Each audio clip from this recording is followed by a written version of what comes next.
This is the driest place in the world, or at least it's been that way for over 5 million years. The Sahara Desert covers an area of 9.2 million square kilometers in North Africa, making it the third largest desert in the world behind Antarctica and Arctic. With temperatures reaching a whopping 58 degrees Celsius, sandstorms blowing for weeks, and a lack of rainfall that makes people stay away for days, this place feels like the opposite of a tropical rainforest. But what if one day something went wrong and the Sahara Desert turned into one of the world's largest rainforests? What would happen to the local animals and plants?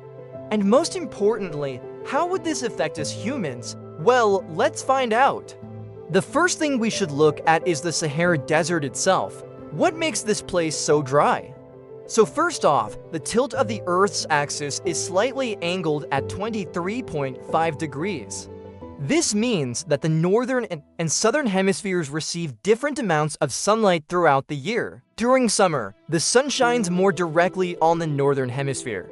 As a result, the Sahara receives less deflected sunlight and therefore heats up much more compared to areas further north. Now, in addition to that, air from the northeast moves across the Sahara, bringing dry air with it. This is known as the trade wind. This blows all the moisture from the Gulf of Guinea towards Europe and further north.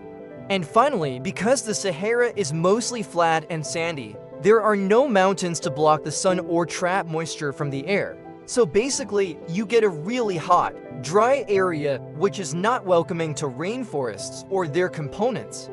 But let's say all of this changed. What would have to happen to turn the Sahara into a rainforest? For the Sahara to become a rainforest, we would need to increase the amount of precipitation in the region to approximately 2 meters per year.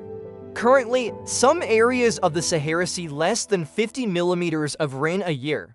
We would also need to keep the temperature down below 30 degrees Celsius. All of these factors combined would make the Sahara habitable for rainforest species.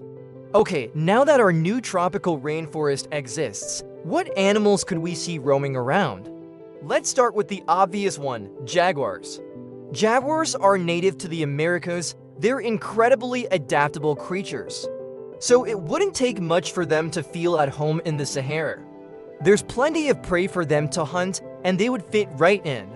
Even though they might be vulnerable to extreme heat, with global warming, jaguars are already thriving in higher temperatures. However, they might have a hard time getting along with another predator, the African wild dog. These little guys are super fast, able to run up to 45 miles per hour, faster than even a cheetah. They also work together in packs to hunt down prey, making them even more deadly. In addition to that, they don't really have natural enemies in Africa, so they'd probably dominate the jungle. Plus, they're already present in neighboring countries such as Chad and Mali, so it wouldn't be too far for them to travel. And who knows, maybe they could adapt to living alongside jaguars. But if that didn't work out, there's always another predator, the lion. Lions are the kings of the savannas. Their presence signals the strength and wildness of a place. And it's hard to imagine a jungle without lions. They're apex predators, meaning they're at the top of the food chain. There's nothing else in the Sahara that can really pose a threat to them. And since they're already present in neighboring countries, it wouldn't be impossible for them to move in. But lions need one very important thing, and that's water.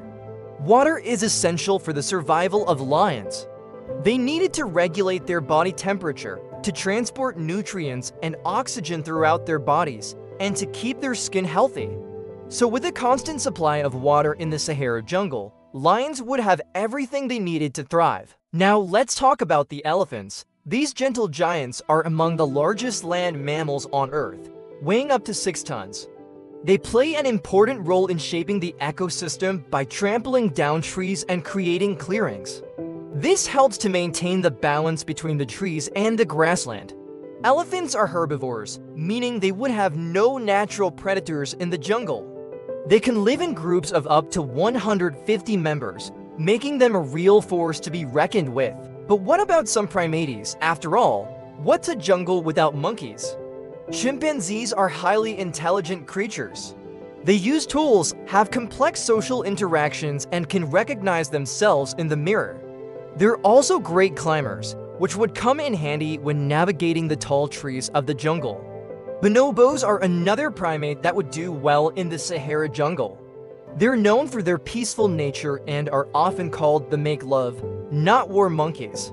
They're highly social animals and live in groups of up to 50 individuals. They spend their days looking for food and their nights sleeping with their troop.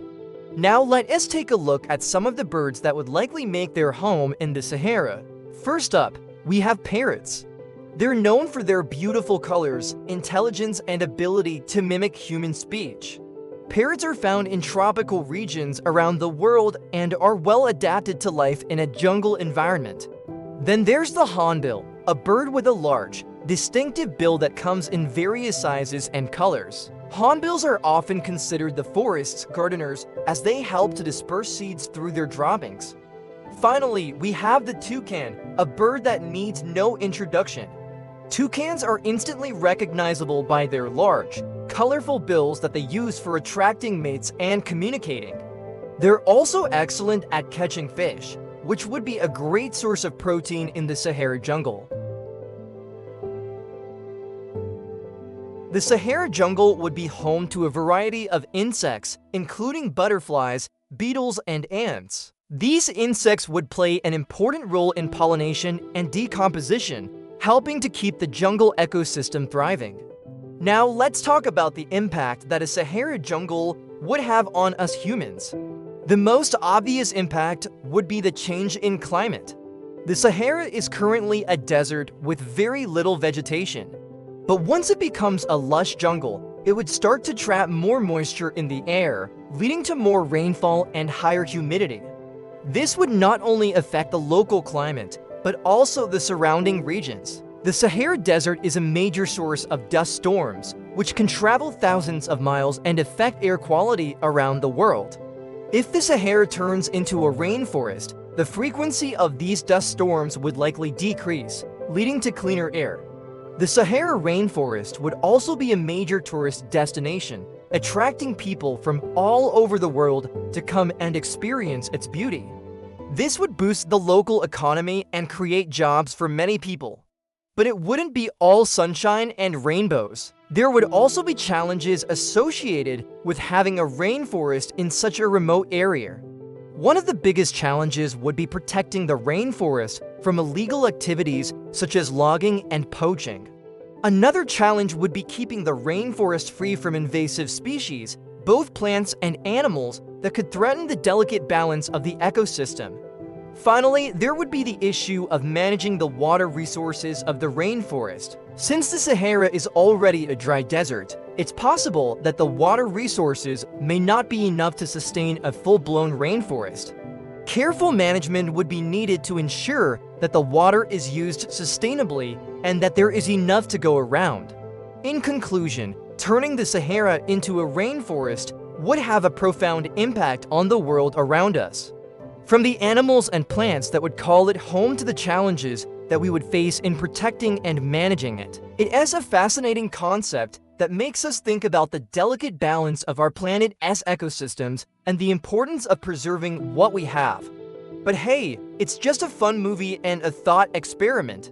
So don't worry, the Sahara isn't going anywhere anytime soon. Or is it? Who knows? Maybe one day our dream of a green Sahara will become a reality. But until then, we can enjoy the beauty of our own rainforests and work to protect them.